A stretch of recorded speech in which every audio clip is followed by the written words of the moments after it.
ನಮ್ಮದು ಪೇಟೆ primary school ಇಲ್ಲಿ ಇದೆ ಚಾಮರಾಜನಗರದಲ್ಲಿ. ಸೊ ಚಾಮರಾಜನಗರಕ್ಕೆ ಫಸ್ಟು ಗೌರ್ನಮೆಂಟ್ ಸ್ಕೂಲ್ ಅದು. ಹೌದು 1905ರಲ್ಲೇನೋ ಇಲ್ಲಿ ಶುರುವಾಯಿತು. ಸೊ ಈಗ 125 ವರ್ಷ ಆಗ್ತಾ ಬರ್ತಾ ಇದೆ ಅದಕ್ಕೆ. ಸೊ ಈಗ ಅಲ್ಲಿ ಎಷ್ಟೋ ವಿದ್ಯಾರ್ಥಿಗಳು ಪಾಸ್ಔಟ್ ಆಗಿ ಒಳ್ಳೊಳ್ಳೆ ಕೆಲಸದಲ್ಲಿದ್ದಾರೆ, ಒಳ್ಳೊಳ್ಳೆ ರಾಜಕಾರಣಿಗಳಿದ್ದಾರೆ. ಸೊ ಬಟ್ ಆದರೆ ಈಗ ಅದರ ಪರಿಸ್ಥಿತಿ ಏನಾಗಿದೆ ಅಂದರೆ ಅಲ್ಲಿ ಸ್ಟ್ರೆಂತೇ ಇಲ್ಲ. ಸೊ ಅಲ್ಲಿಗೆ ಪೇಂಟಿಂಗ್ ಕಾರ್ಯಕ್ರಮವನ್ನು ಮಾಡ್ತಾ ಇದ್ದೀವಿ. ಗೌರ್ಮೆಂಟ್ ಸ್ಕೂಲ್ಗೆ ಗೌರ್ಮೆಂಟ್ ಸ್ಕೂಲ್ ಪೇಂಟಿಂಗ್ಸ್ ಪೇಂಟಿಂಗ್ ಮಾಡೋದು. ಕಾರ್ಯಕ್ರಮ ಇನ್ನೇನು ಮಾಡ್ತೀವಿ. ಜೂನ್ಗೆ ಸ್ಕೂಲ್ ಸ್ಟಾರ್ಟ್ ಆಗುತ್ತೆ, ಹೌದು. ಅಷ್ಟರೊಳಗಡೆ ಬಣ್ಣ ಹಾಕೋಣ. ಸೊ ಈಗ ನಾವು ಫಂಡ್ ರೈಸಿಂಗ್ ಮಾಡ್ತಾ ಇದ್ದೀವಿ ಅದಕ್ಕೆ. ಸೊ ಫಂಡ್ ರೈಸಿಂಗಲ್ಲಿ ನಮಗೆ ಒಂದಷ್ಟು ಚಾಲೆಂಜಸ್ ಬರ್ತಾ ಇದೆ. ಸೊ ಹೊಸ್ದಾಗಿ ಬಂದಿರೋದು ನಾವು ಸೊ ಫೀಲ್ಡಿಗೆ. ಸೊ ಟ್ರಸ್ಟ್ ವಿಚಾರ ಒಂದು ಬರುತ್ತೆ. ಸೊ ಸುಮ್ಮನೆ ನಂಬಿ ಯಾವ ರೀತಿ ಇವ್ರಿಗೆ ಕಾಸು ಹೌದು. ಕೊಡೋದು ಅನ್ನೋದು ಒಂದು ಬಂದಿರುತ್ತೆ.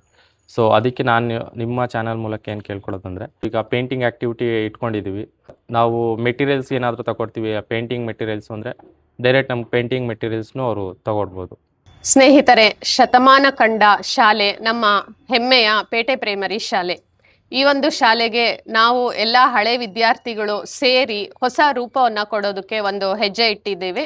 ಈಗ ಮೊದಲಿಗೆ ಬಣ್ಣ ತುಂಬುವ ಕೆಲಸ ಗುಡ್ ಹ್ಯಾಬಿಟ್ ಫೌಂಡೇಶನ್ಸ್ ಕಡೆಯಿಂದ ಮಾಡ್ತಾ ಇದ್ದಾರೆ. ಹಳೆ ವಿದ್ಯಾರ್ಥಿಗಳು ಯಾರಿದ್ದೀರಾ, ದಯವಿಟ್ಟು ಎಲ್ಲರಿಗೂ ಶೇರ್ ಮಾಡಿ, ನಿಮ್ಮ ಸ್ನೇಹಿತರಿಗೆ ತಿಳಿಸಿ, ಅವರವರ ಕೈಯಲ್ಲಿ ಆದಷ್ಟು ಸಹಾಯ ಹಸ್ತ ನೀಡಿ ಈ ಒಂದು ಶಾಲೆಗೆ ಒಂದು ಮರುಜೀವ ಕೊಟ್ಟು ಹೊಸ ರೂಪವನ್ನು ಕೊಟ್ಟು ಮುಂದುವರಿಸೋಣ ನಮ್ಮ ಮುಂದಿನ ಪೀಳಿಗೆಗೆ. ದಯವಿಟ್ಟು ಎಲ್ಲರೂ ಸಹಾಯ ಮಾಡಿ ಎಂದು ಕೇಳ್ಕೊಳ್ತೇನೆ. ಧನ್ಯವಾದಗಳು. ನಮಸ್ತೆ ಚಾಮರಾಜನಗರ. ಈ ದಿನ ನಾವು ಒಂದು ವಿಶೇಷ ವ್ಯಕ್ತಿ ನಮ್ಮೆಲ್ಲರ ಮಧ್ಯ ಇದ್ದು ಸಮಾಜ ಸೇವೆಗಾಗಿ ತಮ್ಮ ಜೀವನವನ್ನು ಮುಡುಪಾಗಿಟ್ಕೊಂಡು ಸ್ವಯಂ ಸೇವಕರಾಗಿ ಅವರದೇ ಆದ ಒಂದು ಗುಂಪನ್ನು ಕಟ್ಕೊಂಡು ಮುಂದುವರಿತಾ ಇದ್ದಾರೆ. ಶ್ರೀಯುತ ಮನೋಜ್ ಆರ್ ರವರು ಗುಡ್ ಹ್ಯಾಬಿಟ್ ಫೌಂಡೇಶನ್ಸ್ನ ಅಧ್ಯಕ್ಷರು. ಇವರಿಗೆ ಹಸಿರು ಪಡೆ ಕಡೆಯಿಂದ ತುಂಬು ಹೃದಯದ ಸ್ವಾಗತ. Thank you. ಸರಿ, ಗುಡ್ ಹ್ಯಾಬಿಟ್ ಫೌಂಡೇಶನ್ಸ್ನ ಮಾಡಿದ್ದೀರಾ. ಏನು ಇನ್ಸ್ಪಿರೇಷನು, ಏನು ಧ್ಯೇಯ ಉದ್ದೇಶ ಇದನ್ನು ಮಾಡೋಕ್ಕೆ? ನೀವು MSW ಮಾಡಿ ಒಳ್ಳೆ ಜಾಬ್ಗೆ ಹೋಗ್ದೇನೆ ಸ್ವಯಂ ಸೇವಕರಾಗಿ ಸಮಾಜ ಸೇವೆ ಮಾಡಬೇಕು ಅಂತ ಹೇಳಿ ಈ ಒಂದು ಫೌಂಡೇಶನ್ಸ್ನ ನೀವು ನಿಮ್ಮ ಫ್ರೆಂಡ್ಸು ಎಲ್ಲ ಸೇರಿ ಮಾಡಿದ್ದೀರಾ. ತುಂಬ ಸಮಾಜ ಸೇವೆಗಳು ಕಾಣಿಸ್ತಾ ಇದೆ ನಿಮ್ಮ ಕಡೆಯಿಂದ. ಇದಕ್ಕೆ ಏನು ಪ್ರೇರಣೆ, ಏನು ಮಾಡಬೇಕು ಅಂತ ನೀವು ಇದನ್ನೆಲ್ಲ ಶುರು ಮಾಡಿದ್ರಿ? ಮೊದಲನೇದಾಗಿ ನಿಮಗೆ ಥ್ಯಾಂಕ್ ಯು ಇಂಟರ್ವ್ಯೂ ಮಾಡ್ತಾ ಇರೋದಕ್ಕೆ. ಸೊ ನಾವು ಇದನ್ನು ಯಾಕೆ ಸ್ಟಾರ್ಟ್ ಮಾಡಬೇಕು ಅನ್ನೋ ಒಂದು ಇದು ಬಂತು ಅಂದರೆ, ಥಾಟ್ ಯಾಕೆ ಬಂತು ಅಂದರೆ, ಸೊ ನಾವು MSW ನಾವೇನು ಮಾಸ್ಟರ್ ಆಫ್ ಸೋಷಿಯಲ್ ವರ್ಕ್ ಅಂತ ಹೇಳ್ತೀವಿ. ಸೊ ಇದನ್ನು ನಾನು ಜಾಯಿನ್ ಆದಾಗ ಸೊ ನಾವು ಪ್ರತಿ ವೀಕು ನಾವು ಫೀಲ್ಡ್ ವಿಸಿಟ್ ಮಾಡಬೇಕಾಗಿರುತ್ತೆ. ಹೌದು. ಸೊ ವೀಕ್ಲಿ 2 ಡೇಸ್ ನಾವೇನು ಅಲ್ಲಿ ಕಲಿತೀವಿ ಕಾಲೇಜಲ್ಲಿ, ಸೊ ಅದನ್ನು ನಾವು ಫೀಲ್ಡಲ್ಲಿ ಎಕ್ಸ್ಪೆರಿಮೆಂಟ್ ಮಾಡಬೇಕಾಗಿರುತ್ತೆ. ಸೊ ಆಗ ನಾನು ಒಂದು NGOನ ಜಾಯಿನ್ ಆಗ್ತೀನಿ ಫೀಲ್ಡ್ ವರ್ಕ್ಗೆ. ಸೊ ಅಲ್ಲಿ ಒಂದಷ್ಟು ಆ್ಯಕ್ಟಿವಿಟಿಗಳನ್ನ ನಾವು ಮಾಡ್ತಾ ಹೋಗ್ತೀವಿ.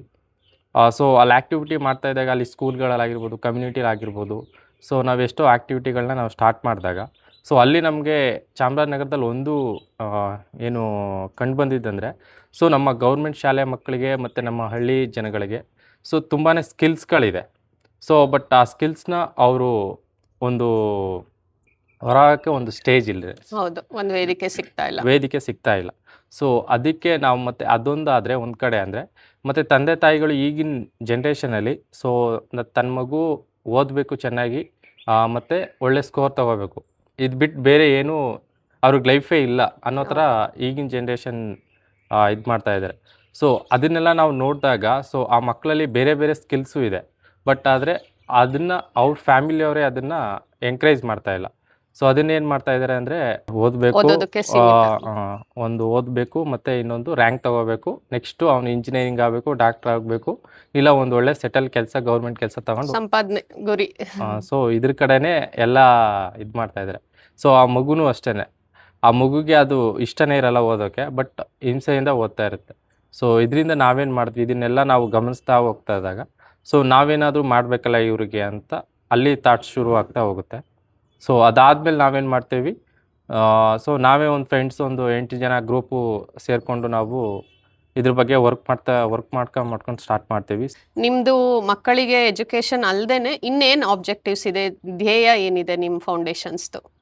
ಮೇಡಮ್, ನಮ್ಮದು ಈಗ ನೆಕ್ಸ್ಟು ಧ್ಯೇಯ ಉದ್ದೇಶಗಳು ನಮ್ಮದೇನಿದೆ ಅಂದರೆ, ಸೊ ಈಗ ನಾವು 3 ಹೇಳಿದ್ವಿ, ಅದ್ರ ಜೊತೆಗೆ ಎನ್ವಿರಾನ್ಮೆಂಟನ್ನು ನಾವು ಇದು ಮಾಡ್ಕೊಂಡಿದ್ವಿ. ಸೊ ಇವತ್ತು ನಾವು ಸಿಟಿಗಳಲ್ಲಾಗಿರ್ಬೋದು, ಗ್ರಾಮೀಣ ಪ್ರದೇಶದಲ್ಲಾಗಿರ್ಬೋದು, ಸೊ ಎಷ್ಟೋ ಪ್ಲಾಸ್ಟಿಕ್ ಆಗಿರ್ಬೋದು ಮತ್ತು ಕಸಗಳನ್ನಾಗಿರ್ಬೋದು, ತಂದು ರೋಡಲ್ಲಿ ಇಡ್ತಾ ಇದ್ದಾರೆ. ಹೌದು. ಸೊ ಬೇರೆ ಕಡೆ ಅದಕ್ಕೆ ಒಂದು ಪ್ರತ್ಯೇಕ ಸ್ಥಳ ಇರುತ್ತೆ. ಇಲ್ಲಾಂದರೆ ಒಂದು ಡಸ್ಟ್ಬಿನ್ ಅಂತ ಕೊಟ್ಟಿರ್ತಾರೆ ಪ್ರತಿ ಗ್ರಾಮ ಪಂಚಾಯತಿಯಲ್ಲಿ ಆಗಿರ್ಬೋದು ಮತ್ತು ನಗರ ಪಾಲಿಕೆಯಲ್ಲಿ ಸಿಟಿಲಿ. ಆಗಿರ್ಬೋದು. ಹ್ಮ್.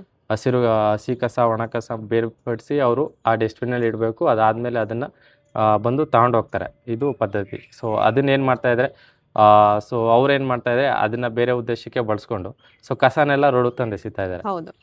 ಸೊ ಇದನ್ನು ನಾವು ಕಂಟ್ರೋಲ್ ಮಾಡಬೇಕು. ಮತ್ತು ಇವತ್ತು ಅದಲ್ಲದೆ ನಮ್ಮ ಸುತ್ತಮುತ್ತ ಎಷ್ಟೋ ಫಾರೆಸ್ಟ್ ಏರಿಯಾ ಇದೆ ನಮ್ಮ ಚಾಮರಾಜನಗರದಲ್ಲಿ. ನಮ್ಮ ಚಾಮರಾಜನಗರದಲ್ಲಿ ಈಗ ಎಷ್ಟು ಒಂದು ಅರ್ಧ ಜಿಲ್ಲೆನೇ ಫಾರೆಸ್ಟಿಂದ ಕೂಡಿದೆ. ಸೊ ಅಲ್ಲಿ ಮೇನ್ ನಮ್ಮದು ಪ್ರವಾಸಿ ತಾಣ ಆಗಿರೋದ್ರಿಂದ ಅದೇ. ಸೊ ಎಷ್ಟೋ ಜನ, ಸಾವಿರಾರು ಜನ ವರ್ಷಕ್ಕೆ ಬಂದು ಹೋಗ್ತಾ ಇರ್ತಾರೆ. ಸೊ ಅದರಲ್ಲಿ ಪ್ಲಾಸ್ಟಿಕ್ಗಳನ್ನ ಅಲ್ಲಲ್ಲಿ ಎಸ್ತು ಮತ್ತು ಅಲ್ಲಿ ಪ್ರಾಣಿಗಳಿಗೆ ಫೀಡ್ ಮಾಡೋದಂತಾಗಿರ್ಬೋದು. ಸೊ ಇದನ್ನೆಲ್ಲ ಮಾಡ್ತಾ ಇರೋದ್ರಿಂದ ಸೊ ಎಷ್ಟೋ ಪರಿಸರ ಹಾಳಾಗ್ತಾ ಇದೆ. ಸೊ ಈ ಉದ್ದೇಶದಿಂದ ನಾವು ಪರಿಸರವನ್ನು ನಾವು ಕಾಪಾಡಬೇಕು ಅನ್ನೋದಕ್ಕೋಸ್ಕರ ಸೊ ಈ ಎನ್ವಿರಾನ್ಮೆಂಟ್ ಇದನ್ನು ಆಬ್ಜೆಕ್ಟಿವನ್ನು ನಾವು ತೊಗೊಂಡಿದ್ದೀವಿ. ಸೊ ಇದರಲ್ಲಿ ನಾವು ಈಗ ಅಪ್ಕಮಿಂಗ್ ಮೋಸ್ಟ್ಲಿ ನಾವು ನೆಕ್ಸ್ಟು ಮಂತಿಂದ ನಾವು ಸ್ಟಾರ್ಟ್ ಮಾಡ್ಬೋದು. ಸೊ ಸ್ವಚ್ಛ ಚಾಮರಾಜನಗರ ಅಂತ ನಾವು ಸ್ವಚ್ಛ ಸಂಕಲ್ಪ ಅಂತ ಒಂದು ಪ್ರಾಜೆಕ್ಟ್ನ ಮಾಡ್ತಾಯಿದ್ದೀವಿ. ಸೊ ಇದು ನಾವು ವಾರ್ಡ್ ವೈಸ್ ಮಾಡಬೇಕು ಅಂತ ನಾವು ಪ್ಲ್ಯಾನ್ ಮಾಡ್ತಾಯಿದ್ದೀವಿ. ಸೊ ಒಂದೊಂದು ವಾರ್ಡನ್ನು ಮಾದರಿ ವಾರ್ಡ್ ಥರ ಮಾಡಬೇಕು. ಸೊ ಇದಕ್ಕೆ ನಾವು ಒಂದು ಕಾಂಪಿಟೇಷನ್ ಥರ ನಾವು ಪ್ರಿಪೇರ್ ಮಾಡ್ತಾಯಿದ್ದೀವಿ.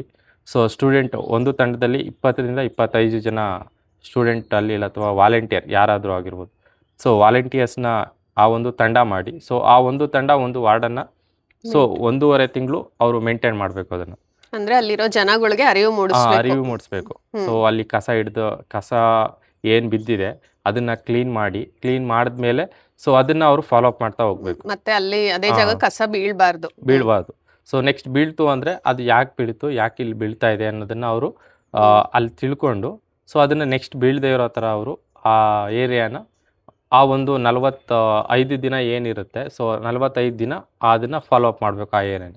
ಸೊ ಆ ರೀತಿ ಯಾರು ತುಂಬ ಚೆನ್ನಾಗಿ ಆ ಏರಿಯಾನ ಮೇಂಟೈನ್ ಮಾಡ್ತಾರೆ, ಸೊ ಅವ್ರಿಗೆ ಬೆಸ್ಟ್ ವಾಲಂಟಿಯರ್ ಟೀಮ್ ಅಂತ ನಾವು ಒಂದು ಅವಾರ್ಡನ್ನ ಅನೌನ್ಸ್ ಮಾಡೋಣ ಅಂತ ಇದ್ದೀವಿ.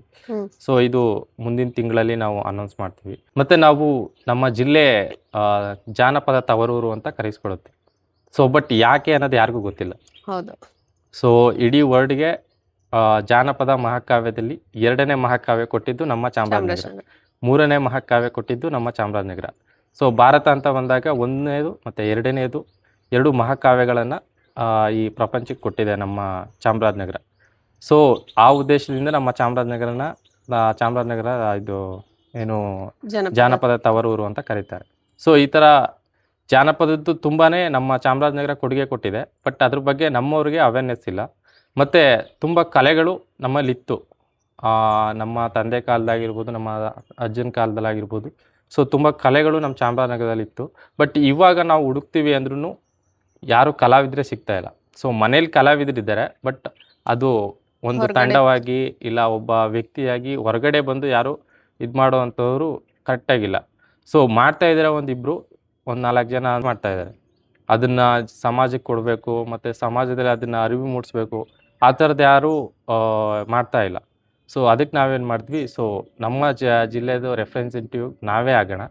ಸೊ ಅದಕ್ಕೆ ನಾವು ಜಾನಪದ ಕಲೆಗಳು ಮತ್ತು ನಮ್ಮ ಕಲ್ಚರ್ನ, ಈಗ ನಮ್ಮದು ಕಲ್ಚರ್ ಅಂತ ಬಂದಾಗ ಎಷ್ಟೋ ಕಲ್ಚರ್ಗಳು ನಾವು ಚಾಮರಾಜನಗರದಲ್ಲಿ ಮಾಡ್ತೀವಿ, ಒಂದೊಂದು ಭಾಗಕ್ಕೆ ಹೋಗ್ತೀವಿ. ಈಗ ಗುಂಡ್ಲುಪೇಟೆಗೆ ಹೋಗ್ತೀವಿ ಅಂದರೆ ಬೇರೆ ಇದೆ. ಸೊ ನಮ್ಮ ಚಾಮರಾಜನಗರದಲ್ಲೇ ಬೇರೆ ಇದೆ, ಯಳಂದೂರಲ್ಲೇ ಬೇರೆ ಇದೆ, ಕೊಳ್ಳೇಗಾಲದಲ್ಲೇ ಬೇರೆ ಇದೆ, ಅನೂರು ಮಲೆ ಮಹದೇಶ್ವರ ಬೆಟ್ಟ ಆ ಸೈಡೇ ಬೇರೆ ಇದೆ. ಸೊ ಒಂದೊಂದು ಕಲ್ಚರ್ ನಾವೇನು ಬೇರೆ ಈಗ ಮೈಸೂರಲ್ಲಿ ಹೋಗ್ತೀವಿ ಅಂದರೆ ಮೈಸೂರಲ್ಲಿ ಒಂದೇ ಕಲ್ಚರ್ ನಾವು ಇದು ಮಾಡ್ತೀವಿ. ಸೊ ಬಟ್ ಈಗ ಮಂಡ್ಯ ಅಂತ ಬಂದಾಗ ಮಂಡ್ಯದಲ್ಲಿ ಒಂದು ಕಲ್ಚರ್ ಇದೆ. ಬಟ್ ನಮ್ಮ ಚಾಮರಾಜನಗರ ಬಂತು ಅಂದರೆ ಎಷ್ಟೋ ಕಲ್ಚರ್ನ ನಾವು ನೋಡ್ತೀವಿ. ಒಂದು ಸೋಲಿಗ ಕಮ್ಯುನಿಟಿ ಆಗಿರ್ಬೋದು, ಮತ್ತು ಕುರುಬರು ಕಮ್ಯುನಿಟಿ ಆಗಿರ್ಬೋದು, ಜೇನು ಕುರುಬರದಾಗಿರ್ಬೋದು, ಮತ್ತು ನಾವು ಹಳ್ಳಿಯಲ್ಲಿ ಬಂತು ಅಂದರೆ ಹಳ್ಳಿಯಲ್ಲಿ ಆಗಿರ್ಬೋದು, ಮತ್ತು ಸಿಟಿ ಅಂತ ಬಂದಾಗ ಸಿಟಿಯವರು ಆಗಿರ್ಬೋದು. ಸೊ ಈ ಥರ ವೇರಿಯೇಷನ್ ಕಲ್ಚರ್ನ ನಾವು ನೋಡ್ತಾ ಹೋಗ್ತೀವಿ ನಮ್ಮ ಚಾಮರಾಜನಗರದಲ್ಲಿ. ಸೊ ಅದಕ್ಕೋಸ್ಕರ ನಾವು ಫೋಕ್ ಆರ್ಟ್ ಮತ್ತು ಕಲ್ಚರನ್ನು ನಾವು ಇಂಪ್ಲಿಮೆಂಟ್ ಮಾಡೋಣ. ಇದ್ರ ಜೊತೆಗೆ ನಾವು ಇದೊಂದು ಆ್ಯಕ್ಟಿವ್ ಇದನ್ನು ತಗೊಳ್ಳೋಣ. ಮತ್ತು ಮೊನ್ನೆ ನಾವು ನಿಮ್ಮ ಸಂಸ್ಥೆ ಜೊತೆಗೆ ಒಂದು ಕೊಲಾಬ್ರೇಷನ್ ಆಗಿ ಪೂಜಾ ಇದನ್ನು ಫೋಟೋ ಇದು ಮಾಡಿದ್ವಿ. ಸೋಷಿಯಲ್ ಮೀಡಿಯಾದಲ್ಲಿ ತುಂಬಾ ವೈರಲ್ ಆಗ್ತಾ ಇದೆ ಈಗ ನಮ್ಮದು. ಸೊ ಅಲ್ಲಿಂದ ನಮ್ಮ ಚಾಮರಾಜನಗರದ ಲೋಕಲ್ ಜನಗಳು ಏನು ಮಾಡ್ತಾಯಿದ್ದಾರೆ, ಸರ್ ತುಂಬ ಒಳ್ಳೆ ಕೆಲಸ ಮಾಡ್ತಾಯಿದ್ದೀರಾ ನಿಮ್ಮ ಸಂಸ್ಥೆಗಳಿಂದ, ಸೊ ನಾವು ಜಾಯಿನ್ ಆಗ್ತೀವಿ. ಸೊ ನೆಕ್ಸ್ಟ್ ಇವೆಂಟ್ ಯಾವುದಾದ್ರೂ ಈ ಥರ ಇತ್ತು ಅಂದರೆ ನಮಗೆ ಹೇಳಿ, ನಾವು ಬರ್ತಾ ಇದೀವಿ ಅನ್ನೋ ಒಂದೊಳ್ಳೆ ಕಮೆಂಟ್ಗಳು ನಾವು ನೋಡ್ತಾ ಇದ್ದೀವಿ. ಸೊ ಪರ್ಸ್ನಲಿನೂ ಕೂಡ ಮೆಸೇಜ್ ಮಾಡ್ತಾ ಇದ್ದಾರೆ ಇನ್ಸ್ಟಾದಲ್ಲಿ ಓಕೆ. ಆಗಿರ್ಬೋದು ಮತ್ತು ವಾಟ್ಸಪ್ಪಲ್ಲಿ ಆಗಿರ್ಬೋದು. ಸೊ ಲೋಕಲ್ ಇಲ್ಲಿ ಜನಗಳು ನಮಗೆ ತುಂಬಾ ಆ ರೆಸ್ಪಾನ್ಸ್ ಒಂದು ಕೊಡ್ತಿದ್ರು. ರೆಸ್ಪಾನ್ಸು ತುಂಬಾ ಖುಷಿ ಆಯಿತು. ಸೊ ನಾವು ಒಂದು ಒಳ್ಳೆ ಕೆಲಸ ಮಾಡ್ತಾ ಇದ್ದೀವಿ ಅನ್ನೋದು ಅಲ್ಲಿ ನಮಗೆ ಇದಾಗುತ್ತೆ. ಸೊ ಈ ರೀತಿ ಎನ್ವಿರಾನ್ಮೆಂಟಲ್ಲಿ ನಾವು ಕೆಲಸ ಮಾಡ್ತಾ ಇದ್ದೀವಿ. ಸೊ ಮತ್ತು ಎಜುಕೇಷನಲ್ಲಿ ಬಂತು ಅಂದರೆ ನಾವು ಸೊ ಸ್ಕೂಲ್ ರಿನೋವೇಷನ್ ಪ್ರೋಗ್ರಾಮ್ನ ಸ್ಟಾರ್ಟ್ ಮಾಡ್ತಾ ಇದ್ದೀವಿ. ಗವರ್ನಮೆಂಟ್ ಸ್ಕೂಲ್ಸ್ಗೆ. ಗೌರ್ನಮೆಂಟ್ ಸ್ಕೂಲ್ ರಿನೋವೇಷನ್ನು. ಸೊ ಇದರಲ್ಲಿ ಯಾಕೆ ನಾವು ಗೌರ್ಮೆಂಟ್ ಸ್ಕೂಲ್ ರಿನೋವೇಷನ್ ತಗೋತಾ ಇದ್ದೀವಿ ಅಂದರೆ, ಸೊ ಸುಮಾರು ನಾವು 2 ವರ್ಷದಲ್ಲಿ ಒಂದು 20 ಶಾಲೆ ಗೌರ್ಮೆಂಟ್ ಶಾಲೆಗಳು ಮುಚ್ತಾ ಬಂದಿದೆ ನಮ್ಮ ಚಾಮರಾಜನಗರದಲ್ಲಿ. ಹೌದು. ಸೊ ನಮ್ಮದು ಕರ್ನಾಟಕ ಅಲ್ಲ, ಬರೀ ಜಸ್ಟ್ ನಮ್ಮ ಚಾಮರಾಜನಗರದಲ್ಲೇ ಒಂದು District. 20 ಶಾಲೆ ಗೌರ್ಮೆಂಟ್ ಶಾಲೆಗಳು ಮುಚ್ತಾ ಬಂದಿದೆ. ಮತ್ತು ಒಂದು 70-90 ಶಾಲೆ ಈಗ ಬೇರೆ ಬೇರೆ ಶಾಲೆಗಳಿಗೆ ಮರ್ಜ್ ಆಗೋಕ್ಕೆ ರೆಡಿ ಆಗಿವೆ. ಸೊ ಯಾಕಂದರೆ ಅಲ್ಲಿ ಸ್ಟ್ರೆಂತು ಸಾಕಾಗ್ತಾ ಇಲ್ಲ. ಸೊ ಒಬ್ಬರಿಗೆ ಇಬ್ಬರಿಗೆ ಇಲ್ಲ ಒಂದು 10 ಜನಕ್ಕೆ ನಾವು ಇಲ್ಲಿ ಸ್ಕೂಲ್ Faculty. ಓಪನ್ ಮಾಡಿದ್ರೆ ಕಷ್ಟ ಆಗುತ್ತೆ ಅಂತ ಏನು ಮಾಡ್ತಾ ಇದ್ದಾರೆ, ಮರ್ಜಿಂಗ್ ನಡೀತಾ ಇದೆ. ಸೊ ಈ ರೀತಿ ಎಲ್ಲ ಮಾಡಿದಾಗ ಸೊ ಅಲ್ಲಿ ಮಗು ಈಗ ಯಾವುದೋ ಒಂದು ಈಗ ನಾವು ಇಲ್ಲಿಂದ ನಮ್ಮ ಚಾಮರಾಜನಗರ ಹತ್ರ ಇಲ್ಲಿ ಚಂದಕ್ವಾಡಿಯವ್ರಿಗೆ ಸೊ ಅವ್ರು ಬರ್ಬೋದು ಇಲ್ಲಿಗೆ, ನಾಗವಳ್ಳಿಯವ್ರಿಗೆ ಹತ್ರ ಇಲ್ಲಿಗೆ ಬರ್ಬೋದು. ಬಟ್ ಅದೇ ನಾವು ಕಾಡಿನ ಪ್ರದೇಶ ಅಂತ ಹೋದಾಗ ಈಗ ಯಳಂದೂರು ಸೆಂಟರ್ ಆದರೆ ಸೊ ಇಲ್ಲಿಗೆ BR ಹಿಲ್ಸಿಂದ ಮಕ್ಕಳು ಬರಬೇಕು. ಸೊ ಅಲ್ಲಿ BR ಹಿಲ್ಸಲ್ಲಿ ಒಂದು 10 ಜನ 15 ಜನ ಒಂದು ಸ್ಕೂಲ್ಗೆ ಅಡ್ಮಿಷನ್ ತಗೋತಾರೆ ಅಂದರೆ, ಸೊ ಅದೇ ನೆಕ್ಸ್ಟ್ ಅವರು ಯಳಂದೂರಿಗೆ ಅದೇ 15 ಜನ ಇಲ್ಲಿಗೆ ಬರಬೇಕು ಅಂದರೆ ತುಂಬ ಕಷ್ಟ ಆಗುತ್ತೆ. ಹೌದು. ಸೊ ಬೆಳಿಗ್ಗೆನೇ ಎದ್ದು ಅವರು ಆ ಕಾಡಲ್ಲಿ ಸೊ ಪೋಡಿಂದ ಎಲ್ಲೆಲ್ಲಿಂದನೋ ಅವರು ಮೇನ್ ಸಿಟಿ ಇಲ್ಲಿ BR ಹಿಲ್ಸಿಗೆ ಬಂದು ಅಲ್ಲಿಂದ ಬಸ್ ಹಿಡ್ಕೊಂಡು ಇಲ್ಲಿಗೆ ಯಳಂದೂರಿಗೆ ಬರಬೇಕು. ಸೊ ಇದೆಲ್ಲ ಮಕ್ಕಳು ಆ ಏಜಲ್ಲಿ ಅವರು ಅಷ್ಟೆಲ್ಲ ಕಷ್ಟಪಡೋಕ್ಕಾಗಲ್ಲ. ಮತ್ತು ಆ ಟೈಮಲ್ಲಿ ಏನಾಗುತ್ತೆ, ಓದೋ ಇಂಟ್ರೆಸ್ಟು ಹೋಗ್ಬಿಡುತ್ತೆ ಅವ್ರಿಗೆ. ಹೋಗ್ಬಿಡುತ್ತೆ. ಹೌದು. ಸೊ ಅಲ್ಲೆಲ್ಲ ಹಿಂಗೆಲ್ಲ ಹೋಗಿ ನಮ್ಮ ಮಕ್ಕಳು ಇದೆಲ್ಲ ಮಾಡಬೇಕಾ, ಸೊ ಇದೇ ಬೇಡ, ನಮ್ಮ ಕೆಲಸನೇ ಮಾಡ್ಕೊಂಡಿರಲಿ. ಮಾಡ್ಲಿ. ಹೌದು. ಇದು ಆ ಥರ ಮರ್ಜಿಂಗ್ ಮಾಡಿದಾಗ ಹಿಂಗೆ ಈ ರೀತಿ ಪ್ರಾಬ್ಲಮ್ಗಳಾಗುತ್ತೆ. ಸೊ ಅದಕ್ಕೆ ನಾವೇನು ಮಾಡ್ತಾಯಿದ್ವಿ, ಸೊ ಅಂಥ ಸ್ಕೂಲಲ್ಲಿ ನಾವೇನು ಮಾಡಬೇಕು ಅಂದರೆ ಅದನ್ನು ರಿನೋವೇಟ್ ಮಾಡಿ ಸೊ ಅಲ್ಲಿ ಸ್ಟ್ರೆಂತನ್ನು ಜಾಸ್ತಿ ಮಾಡಿದಾಗ, ಸೊ ಈಗ ಏನು ಪ್ರೈವೇಟ್ ಸ್ಕೂಲ್ ಹುಚ್ಚು ಎಲ್ಲರಿಗೂ ಹಿಡಿದಿದೆ. ಸೊ ಅದನ್ನು ಕಮ್ಮಿ ಮಾಡಿ ನಾವು ಅಲ್ಲಿಗೆ ಸ್ಟ್ರೆಂತ್ ಜಾಸ್ತಿ ಮಾಡಬೇಕು ಅಂತ. ಸರ್, ಈಗ ಒಳ್ಳೊಳ್ಳೆ ಪ್ರಾಜೆಕ್ಟ್ ಕೈ ತಗೊಂಡಿದ್ದೀರಾ. ನಮ್ಮ ಮುಂದಿನ ಭವಿಷ್ಯ, ಮುಂದಿನ ಪೀಳಿಗೆ, ನಮ್ಮ ಮಕ್ಕಳು, ಆ ಮಕ್ಕಳಿಗೆ ಒಳ್ಳೆ ಫ್ಯೂಚರ್ ಸಿಗ್ಲಿ ಅಂತ. ಈಗ ನೆಕ್ಸ್ಟ್ ನೀವು ಈ ಮಕ್ಕಳಿಗೋಸ್ಕರ ಈ ನಮ್ಮ ಸಾರ್ವಜನಿಕರ ಸ್ನೇಹಿತರಲ್ಲಿ ಏನು ಕೇಳಕ್ಕೆ ಇಷ್ಟಪಡ್ತೀರಾ? ಸೊ ನಾವೀಗ ಏನು ನಾವು 2 ಪ್ರಾಜೆಕ್ಟ್ನ ಈಗ ರನ್ ಮಾಡ್ತಾ ಇದ್ದೀವಿ. ಸೊ ಅದರಲ್ಲಿ ನಮಗೆ ಸ್ಕೂಲ್ದು ಏನು ರಿನೋವೇಷನ್ ಪ್ರೋಗ್ರಾಮ್ ಇದೆ, ಸೊ ಅದರಲ್ಲಿ ನಾವೀಗ ಸದ್ಯಕ್ಕೆ ನಾವು ಒಂದು ಪೇಂಟಿಂಗ್ ಕಾರ್ಯಕ್ರಮವನ್ನು ಮಾಡ್ತಾ ಇದ್ದೀವಿ. ಗೌರ್ಮೆಂಟ್ ಸ್ಕೂಲ್ಗೆ government school ಪೇಂಟಿಂಗ್ಸ್ painting ಮಾಡೋದು. ಕಾರ್ಯಕ್ರಮ ಇನ್ನೇನು ಮಾಡ್ತಾ ಜೂನ್ಗೆ ಸ್ಕೂಲ್ ಸ್ಟಾರ್ಟ್ ಆಗುತ್ತೆ, ಹೌದು. ಅಷ್ಟರೊಳಗಡೆ ಬಣ್ಣ ಹಾಕೋಣ. ಸೊ ಈಗ ನಾವು ಫಂಡ್ ರೈಸಿಂಗ್ ಮಾಡ್ತಾ ಇದ್ದೀವಿ ಅದಕ್ಕೆ. ಸೊ ಫಂಡ್ ರೈಸಿಂಗಲ್ಲಿ ನಮಗೆ ಒಂದಷ್ಟು ಚಾಲೆಂಜಸ್ ಬರ್ತಾ ಇದೆ. ಸೊ ಹೊಸ್ದಾಗಿ ಬಂದಿರೋದು ನಾವು ಸೊ ಫೀಲ್ಡಿಗೆ. ಸೊ ಟ್ರಸ್ಟ್ ವಿಚಾರ ಒಂದು ಬರುತ್ತೆ. ಸೊ ಸುಮ್ಮನೆ ನಂಬಿ ಯಾವ ರೀತಿ ಇವ್ರಿಗೆ ಕಾಸು ಹೌದು. ಕೊಡೋದು ಅನ್ನೋದು ಒಂದು ಬಂದಿರುತ್ತೆ. ಸೊ ಅದಕ್ಕೆ ನಾನು ನಿಮ್ಮ ಚಾನಲ್ ಮೂಲಕ ಏನು ಕೇಳ್ಕೊಳ್ಳೋದಂದರೆ, ಸೊ ಇವತ್ತು ನಾವು ಗೌರ್ಮೆಂಟ್ ಕೆಲಸ ಬೇಕು ಅಂತ ಇದ್ದೀವಿ, ಆದರೆ ಗೌರ್ಮೆಂಟ್ ಶಾಲೆ ಬೇಡ ಅಂತ ಹೇಳ್ತಾ ಇದ್ದೀವಿ. ಸೊ ಆದರೆ ಅದಕ್ಕೋಸ್ಕರ ನಾವೇನು ಮಾಡ್ತಾ ಇದ್ದೀವಿ, ಈಗ ಪ್ರೈವೇಟ್ ಸ್ಕೂಲ್ ಯಾವ ರೀತಿ ಇದೆ, ಸೊ ಗೌರ್ಮೆಂಟ್ ಸ್ಕೂಲು ನಾವು ಅದೇ ರೀತಿ ಮಾಡ್ತಾ ಹೋದರೆ ಸೊ ಅಲ್ಲಿ ಗೌರ್ಮೆಂಟ್ ಸ್ಕೂಲಲ್ಲಿ ಕ್ವಾಲಿಟಿ ಎಜುಕೇಷನ್ ನಮಗೂ ಅಲ್ಲೂ ಸಿಗುತ್ತೆ. ಸೊ ಅದರಿಂದ ಸೊ ನಾವು ಈಗ ಪೇಂಟಿಂಗ್ ಆ್ಯಕ್ಟಿವಿಟಿ ಇಟ್ಕೊಂಡಿದ್ದೀವಿ. ಒಳ್ಳೆ ಪೇಂಟಿಂಗ್ ಹಾಕಿ ಮುಂದಿನ ಮಕ್ಕಳಿಗೆ ಏನು ಎಜುಕೇಷನ್ಗೆ ವ್ಯವಸ್ಥೆ ಆಗುತ್ತೆ ಅದೆಲ್ಲದಕ್ಕೂ ಸಹಾಯ ಆಗಲಿ ಅಂತ ಗುಡ್ ಹ್ಯಾಬಿಟ್ ಫೌಂಡೇಶನ್ಸ್ ಅವರು ಕೈ ಹಾಕಿದ್ದಾರೆ. ಇದೇ ತಿಂಗಳು ಪೇಂಟಿಂಗ್ ಕೆಲಸಗಳನ್ನ ಶುರು ಮಾಡ್ತಾ ಇದ್ದಾರೆ. ನಿಮ್ಮೆಲ್ಲರಲ್ಲಿ ಒಂದು ವಿನಂತಿ, ನಿಮ್ಮ ಕೈಲಾದಷ್ಟು ಏನು ಆಗುತ್ತೆ ಅವರಿಗೆ ಸಹಾಯ ಮಾಡಿ ನಮ್ಮ ಹೆಮ್ಮೆಯ ಶಾಲೆಯಾದ ಪೇಟೆ ಪ್ರೈಮರಿ ಶಾಲೆನ ಒಂದು ಹೊಸ ರೀತಿಯಲ್ಲಿ ತಂದು ಎಲ್ಲ ಫೆಸಿಲಿಟಿನೂ ಕೊಟ್ಟು ಮಕ್ಕಳಿಗೆ ಎಜುಕೇಷನ್ ವೈಸ್ ತುಂಬ ಚೆನ್ನಾಗಿ ಮಾಡ್ಲಿಕ್ಕೆ ಹೊರಟಿದ್ದಾರೆ.